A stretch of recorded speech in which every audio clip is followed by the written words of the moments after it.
I did the work of getting a hold of Ben Shapiro and Joe Rogan and a guy named Douglas Murray to find some interesting clips that present how these expert debaters are influenced and influence other people based upon great arguments. And I show you how the apologetics that we need to apply is a biblical concept. In the Bible, I show you where Peter himself says that every believer needs to be prepared to give a defense for what their hope is. And that word defense is apologetics. And one thing I don't apologize for anymore is when I learn something from my guests on the show, I practice them. And when I practice the products that I taught you about, Annabelle and I are like, we utilize them. And one of them that really changed my life is this whole thing about hydration. I realized that a lot of the problems with cognitive clarity, with energy, with a host of issues has to do with we are underhydrated. You could be drinking water and still not be hydrated. You know why? Because there's certain electrolytes and minerals and like certain types of salt that need to be in the water. I'll never forget, years ago, I was at this Wild Health Summit where a Persian doctor was saying he could eradicate high blood pressure with the proper dose of salt and water. I thought, well, sodium is supposed to drive your blood pressure up. And lo and behold, the right kind of sodium delivers the right kind of electrolytes and minerals that get absorbed into your system so that when you drink, you actually aren't thirsty, you're hydrated. 2 times more electrolytes than anything else. There's a leading drink here that is like it's better than any kind of sports drink that's out there. It's got a multi-collagen advanced hydrate formula. What I can tell you is this multi-collagen, which has like 10 types of collagen, 20 grams, 10 types of superfoods. This I start the day with instead of coffee. I literally, when I travel on the road, I put it in a baggie. That's how much of a fanatic I am. I carry it with me in my luggage, and I put it little funnel together on my desk. I just did it today, and I put it into a bottle of water. You know why? This hydrates me. My mind gets clear. Bam! I'm able to function. You got to get a hold of this. Go to ancientnutrition.com/Lance and use the code THIRSTY20. That gets you 20% or more off. And you can join me in hydrating at first thing in the morning. And by the way, it's got a delicious berry taste this week. ancientnutrition.com/Lance. Use THIRSTY20, and you can join me in the hydrating experience. Now, I was watching some great and extraordinary conservative debaters lately, because I really think we're in a period of time when you have to be thinking about how are you going to communicate what you believe. Everybody's got opinions, but you notice that a lot of the problem I've got with these youth that are in the campuses is they've been indoctrinated, but they haven't been taught how to think. They've been taught what to think. There's a great Bible verse I want to give you right now. I think it's appropriate. It's from Peter, 1 Peter chapter 3. And if you go to verse 15, he says, "Sanctify the Lord God in your hearts and always be ready to give a defense to everyone who asks a reason for the hope that is in you, and do it with meekness." And the argument here, I'm going to give you some Greek here, it's fascinating. The word for giving a defense for the hope that is in you is the word apologion, or where you get the word apologetics. That you should be prepared to give an apologetic or a lucid, coherent discussion about why you believe what you believe. And the other word here that's fascinating is to give a defense to everyone for the reason. That word for the reason is the word logos. It's the biblical word for where you get the word from, or a conversation, a coherent, communicated sentence. Put it together, and it says that everyone should be prepared to give an apologetic in a coherent way for why they believe what they believe regarding their worldview, which is one that creates more hope. That is, that there's a better outcome that comes out. That word hope there means I have an expectation that based upon this apologetic and the logos, so the argument and the lucidity of what I'm communicating, that this will produce the following outcome. That's the essence of, from the first century persecution till today, what makes up great communicators that are marshaling their thoughts. I want to give you a sample of a couple of those that are on the front lines, and you need to listen to them. Let's start with Ben Shapiro. Ben is on fire with the subject regarding the funding behind the insanity of the support for terrorism and Hamas and Jew hatred in America. And it's tied into these same people that are supporting Joe Biden and the Democratic Party. So let's go ahead and listen to what Ben says. So why is Joe Biden doing this? Again, the polling data does not support what he is doing. As a matter of politics, it is incredibly stupid to steer away from the center where Joe Biden needs votes. The answer is he wants the cash. He is being paid by the same exact people. His campaign is being funded by the same exact people who are funding all of these protests. As Politico points out, the donors include some of the biggest names in Democratic circles: George Soros, Rockefeller, Pritzker, according to a Politico analysis. Two of the organizers supporting the protests at Columbia University and on other campuses are Jewish Voice for Peace and If Not Now. These are both radical groups, and they're both supported by the Tides Foundation, seeded by George Soros, and was previously supported by the Bill and Melinda Gates Foundation. Soros declined to comment. The Bill and Melinda Gates Foundation said it no longer has active grants to Tides and does not support JVP or If Not Now. David Rockefeller Jr. sits on the board of the Rockefeller Brothers Fund. In 2022, the fund gave $300,000 to the Tides Foundation. Tides has given $500,000 over the past 5 years to Jewish Voice for Peace, which explicitly describes itself as anti-Zionist. Jewish Voice for Peace is a front group that is directly aimed at destroying the state of Israel, with a few nutters in the Reconstructionist Jewish movement or unaffiliated who bring out their as a Jew card every so often so that they can say terribly anti-Semitic things, and then people will ignore that they're saying terribly anti-Semitic things. It's fascinating to me how the left creates these groups. I mean, even the diversity, equity, inclusion, and why we accept their labels.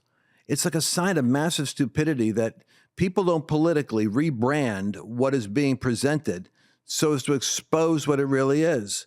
The Jewish Voice for Peace, think about that, is actually helping to fund and organize the radicals that are for the annihilation of the Jewish people. And because they've got their, like he says, the nutty, listen, isn't Soros Jewish? I'm always wondering, what the heck is he? That there must be mean so little to them to be Jewish that they're utilizing the name in order to be a cover for being able to do vast damage to other people, and of course claim that it's anti-Semitism when they're attacked, while they're promoting anti-Semitism. You see the ingenious setup that this has right there. But I want to go take a look at Michigan right now, because we're going to go to Michigan on the 19th. You can go to thecouragetour.com. We're going to be doing some massive rallies in these particular swing states, mobilizing the people and mobilizing people of faith in order to understand what they can do to protect their own state from this kind of radicalizing. Watch what's happening in Michigan State. They are hoping to build a new Democratic Party on the back of the radicals. And Joe Biden is too weak to actually do anything about it, which is, again, political malpractice, because you can see that nobody likes these people. At University of Michigan, for example, they held a graduation over the weekend. And pro-Hamas protesters showed up to try and disrupt. And here was the crowd's response when those protesters were removed. But then how they were the protesters. You guys can't hear anything.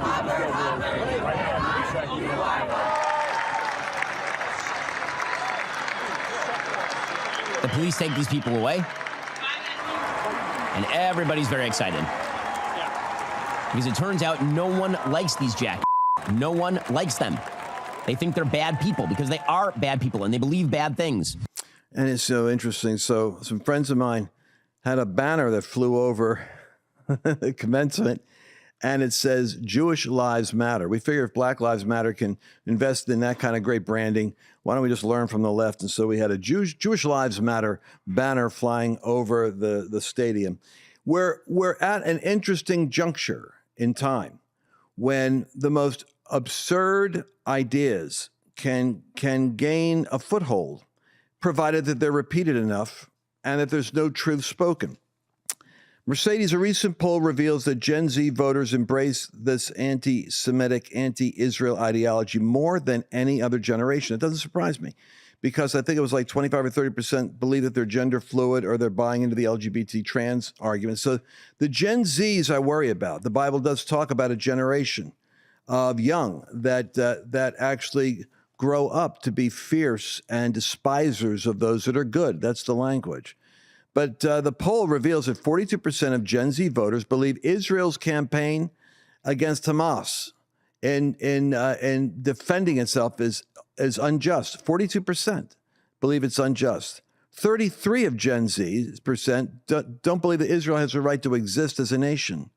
And 40% say that even though Hamas is attacking the Jews and killing them, they are not a terrorist group. So, and this goes to the 1,500 participants, 495 of them between 18 and 24, believe that the young adults seem to be governed by this oppressor versus oppressed mindset. And by the way, this is how it's sold.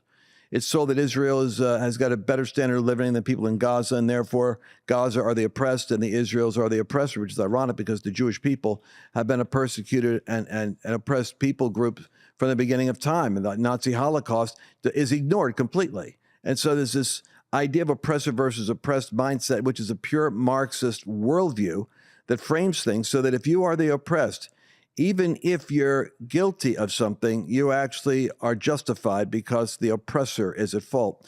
And it's how this could take root is you keep coming back, Mercedes, and saying it's a parenting issue. And I have to say, yeah, but I think it's also an education issue because parents that don't get involved turn their kids over. And the people parenting your children are actually the radicals from the National Education Association, which is largely dominated by females that are radical leftists. I think it's a lot, though. I mean, it's an indoctrination issue, and it certainly starts well before they're in college. I mean, you just listen to the music that's out there. I mean, I have to stop songs at times, Taylor Swift songs, stop them, and then have a conversation with my daughter to say, do you hear what she's saying here? This isn't what God thinks about. You know, I mean, all sorts of stuff, all sorts of topics. So especially as a Christian parent, the level of indoctrination that's happening. And like we talk about, you know, Erin Lee and her whole story, just in middle school, indoctrination happening with her daughter that was convinced that she was really trans in an art club, quote unquote, after school. So it's happening 24/7. It's in almost every show now. I mean, right now, I don't know if you've noticed, but like when I was growing up, in Glee was like the main show, you know, in like high school, college or whatever. And, you know, the integration of a gay couple into that, how that's happening now, every show's got a trans in it. I don't know if you've noticed, but I feel like any show you turn on these days, you're like, is that a guy? What is that? And you like look it up on IMDb and sure enough, you know, it's a trans actor. And so it's just a level of indoctrination. I think the hope side to it though, Lance, I don't know why I'm like that person on the show today, but when you're so confronted with the counterfeit and with what culture's trying to sell you, which is like this bill of goods, right?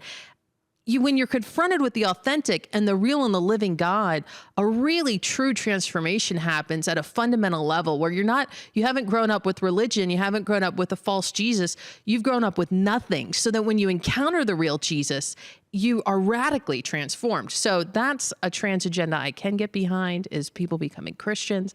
But those are my thoughts. Well, you have an important point. And I think that the thing that is interesting to me is watching the trend of the awakening. And I believe an awakening is actually taking place. And it's the early part. You know, most people miss this. But when an awakening is taking place, whether it's first great awakening or second great awakening, they come at a time of the crucible or the time of the fourth turning. We had it in a Revolutionary War. We had it in the Civil War. Our great awakening actually happened post-World War II in terms of the surge of faith in America. It's statistically verifiable. Church attendance was up to like almost like 75% of people affiliated with some kind of church in the period after the war. And I think that there's something in the history of the United States that says that right about now we're first having a civic awakening, but its roots are really going to be revealed in history when you look back at it as a spiritual awakening. And that's why it's so tragic when you find Christians have been indoctrinated in staying disengaged because it seems to be divisive to have strong moral positions. When in fact, the reality is there is a spiral of silence that is allowing the darkness to expand because all that it takes is for brave people to speak up, and it's silenced. We're going to come back and cover that in a little more detail. I want to take a moment to talk about the volatile financial time that we're in. And I want you to empower yourself with knowledge. My people perish for lack of knowledge, the Bible says. Visit lancewallnau.com/Birch and get a free information kit. consider discussing how to shift your 401k or your retirement account into a tax-sheltered gold and silver account. Why don't you go to lancewallnau.com/Birch right now and take action for a secure future. This is going to be the best part of the show right now, guarantee it. Real live coverage. I love watching independents like Joe Rogan, who are basically fed the left-wing line, and then because he does these long-form interviews, his guests will actually push back politely, and Joe, to his credit, will actually update. Now, I don't know if you catch the update here, but it was an aha moment for him, just as it will be for many of you, because you're going to be armed now with the apologetics when you're in the battle with the person who is uninformed. The person with the information automatically leads the conversation. Listen to this.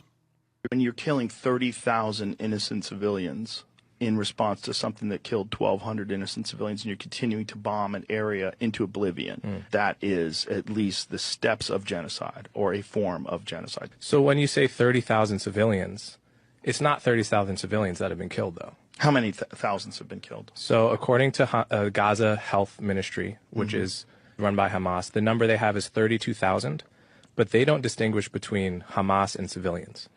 How many members of Hamas are there? 40,000, something like that. I don't think the number is known, but it's tens of thousands. So Hamas says 32,000 people have been killed, civilians and soldiers. Israel says 13,000 soldiers have been killed by Israel. So let's not doubt either number. They could both be inflated. But if both of those numbers are accurate, which they may or may not be, that would be 13,000 soldiers killed, 19,000 civilians killed, which for urban combat in the Middle East is a very normal ratio. It's very distinct from genocide, because genocide is when you're trying to maximize civilian casualties. I think Israel, however imperfectly, is doing the opposite. They're trying to minimize civilian casualties. That's interesting. This is the way I would put it, succinctly. If you ask the question, what is unique about this war? What is different about this war than all other wars? It's not the civilian death toll. The ratio of combatants to civilians is, I think it's better than the American armies was when we got ISIS out of Mosul. That was like 10,000 civilians dead to kill 4,000 ISIS. This is 19,000 civilians dead to kill 13,000. What's unique about this war, unlike every other war that I could think of, is you have an army in Hamas that has perfected the art of embedding itself and meshing itself with civilians so that you cannot hit them without hitting the people around them. Other armies have done this, but none have perfected it to the extent that Hamas has. So what you have with Hamas is you have like hundreds of miles of tunnels so that they could embed their military assets under schools, hospitals, mosques. Why? Because for Israel to attack, they would have to be attacking the school, the hospital, the mosque. You could almost take those most sensitive assets, and Israeli intelligence right away wants to go do the underground surveillance and say that's probably where the hostages are being kept, and that's probably where the highest command Hamas leaders are. And now what they've done is they rolled that back all the way to the final phase where all of the hostages and all of the high command are in one segment of the Gaza Strip. And Israel says we are now poised to go in. They drop leaflets down, get the heck out of here, you civilians. We don't want any casualties. We're coming in. And at that moment, Blinken and Biden make sure that they put the screws to the machinery and break it down so that Israel cannot protect itself. And, you know, I just got enough of that old school Pentecostal theology that believes that when the United States hurts Israel, the United States itself incurs judgment. And my prayer is that it will be judgment against the regime that is interfering with Israel's survival and not against the United States, because we are a divided nation. And may God in heaven see that the enemies of Israel are the enemies of the United States. That has to be understood, because these radicals that are on the campus calling for the destruction of Israel are actually part of the Democrat apparatus that is keeping Israel from protecting itself. So I want to play just a moment here on my segment of the great polemics. So my theme here is, listen to the great debaters, the great persuaders. And notice that this fellow here, Coleman Hughes, he isn't ranting and raving. He isn't pounding his fist. He's very meekly, coherently giving his defense. This is exactly what Peter says as the church was coming into its first century turmoil, dealing with Rome and its persecution. Be ready at all times to give an apologetic to everyone for the reason or the logismos, the logic of your hope. Be prepared with an apologetic to be logical, because truth is so powerful versus the mindless chanting of Marxist sloganeering. So let's go to Douglas Murray. He's going to have a debate here with Cenk Uygur.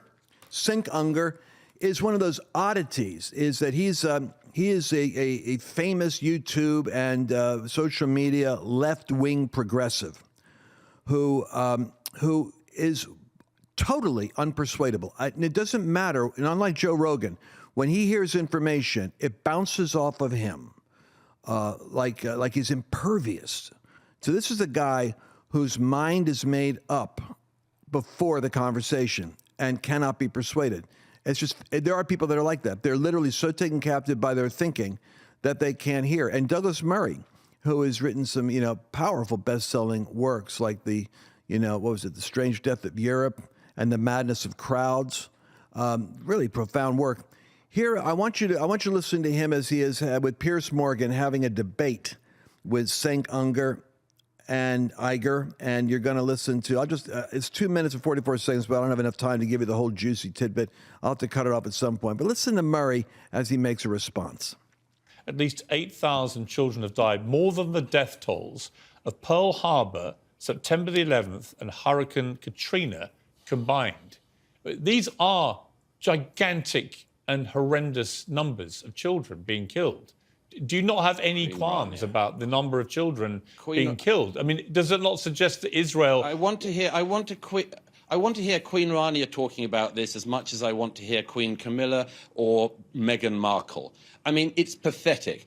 Queen Rania is holding on to her own position in Jordan. The only piece of advice she has for anyone is how to marry a king. Queen Rania herself is just playing a very nasty political game. If she cared at all, and I would pose this to all the states in the region, if Jordan cared at all for the Palestinian people, they would take them in.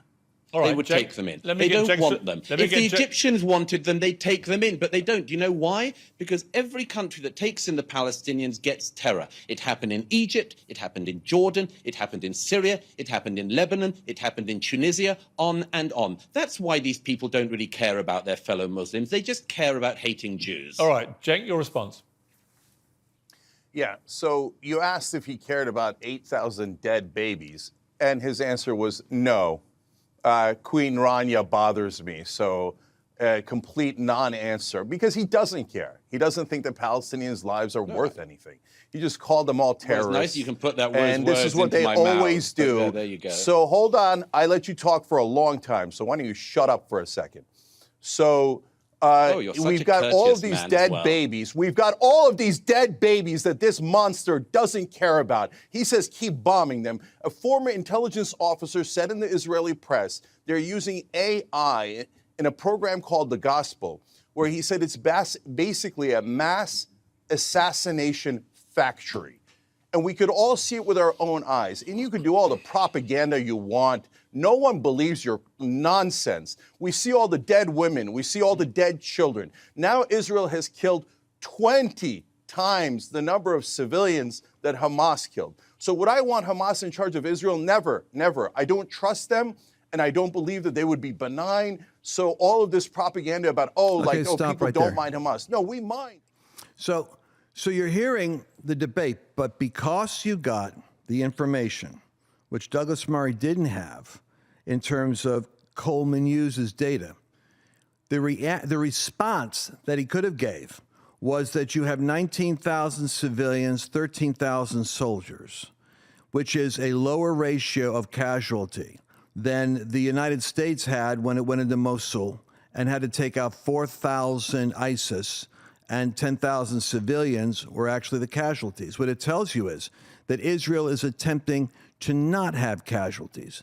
The part that Cenk Unger will never accept, and Douglas Murray will emphasize, we had time to show it to you, is that Hamas is the only army in history that wraps itself with civilians so that when you go to attack them, you're going to kill 2 civilians for every one of them that you get. They have structured it so that they're putting the lives of the innocent at risk. That's the Hamas strategy. And so the data is a powerful thing when you have it. We got 1 minute here. Go to the second segment with Murray. And I want to finish up with a minute of this. He's a kind of low-grade thug, as far as I can see. He's listened to nothing I've said. Yeah, I know, because I'm Muslim. That's what you call all Muslims. I'll tell you. No, it's not that at all. It's not that at all. I just think that you're just a very low-rent racist. But anyway, let me just get on to it. You say, first of all, I don't care about the death of Palestinian children. Yes, I do care. I care very deeply about it. But I also know that the responsibility for their deaths lies on Hamas, which has misgoverned their society for the last 16 years and now has been leading the country into being in a war with Israel. So, yes, it's on Hamas, this. As for seeing wars, by the way, I just mentioned about seeing wars because as far as I can see, you're very ill-traveled as well as rather ill-lettered and ill-spoken. And I mention that I cover wars and go to wars because I happen to think myself that it's worth seeing things with your own eyes, including things that you don't particularly like, but you report the truth. I don't know if you ever even leave your own bedroom. And I can tell already that you don't because you've already said something that demonstrates you know nothing about this conflict. You have just demonstrated it in the following terms. You said that this is why we need to push for a two-state solution and give legitimacy to the Palestinian Authority. I'll tell you something you don't know because I guess you spent no time in the West Bank, have you? I'll tell you something you probably don't know. The Palestinian Authority, Fatah, celebrated the 7th of October massacres. I'll give you another fact which demonstrates you know nothing about this and clearly haven't ever visited any Palestinians in the West Bank as I have. If there was an election tomorrow in the West Bank, the reason why there isn't one is because if there was an election tomorrow in the West Bank, Hamas would win. So your idea of a two-state solution, I'm afraid you are so out of date and you really should leave your bedroom because in this region, nobody thinks that there is a two-state solution on the table because there is not a viable negotiating partner. But I just want to make one other main. It could go on. It's a fascinating thing. And I don't like having this kind of a stressful, exposure like that. But you've got to see the front lines is going to be manned by people that are able to articulate opposing viewpoints. And you're going to have to be informed if you're going to be part of that process. Well, that's where we're going to have to end the show right now. And I'm going to be back again tomorrow. We're going to pick this up. And you're going to see that truth is prevailing. And gradually and progressively, we're seeing a victory on all fronts. We'll be back again tomorrow. Looks like you've been sleeping well. Megan, he's back. The My Pillow guy. And you're looking good. Still feeling good. Well, just when you thought it couldn't get any better, we've got the best pillow ever, My Pillow 2.0. When I invented My Pillow, it had everything you'd ever want in a pillow. Well, now there's new technology that makes it even better. My Pillow 2.0 has my patented fill combined with a cooling fabric with temperature regulating thread. My Pillow 2.0 is truly the next generation of My Pillow. Now's the time to go to MyPillow.com or call the number on your screen. Use the promo code to save 50% on your MyPillow 2.0. Not only that, for a limited time, your entire order ships absolutely free. You're sleeping even better. And cooler, too. And you're looking good. Feeling good. I knew you would. MyPillow.com. Go to MyPillow.com and use promo code Lance to save big on all of Mike's best products. That's promo code Lance. Did you enjoy this latest episode? Please remember to share it with your friends, because the more knowledge you have, the better equipped you are to navigate the world.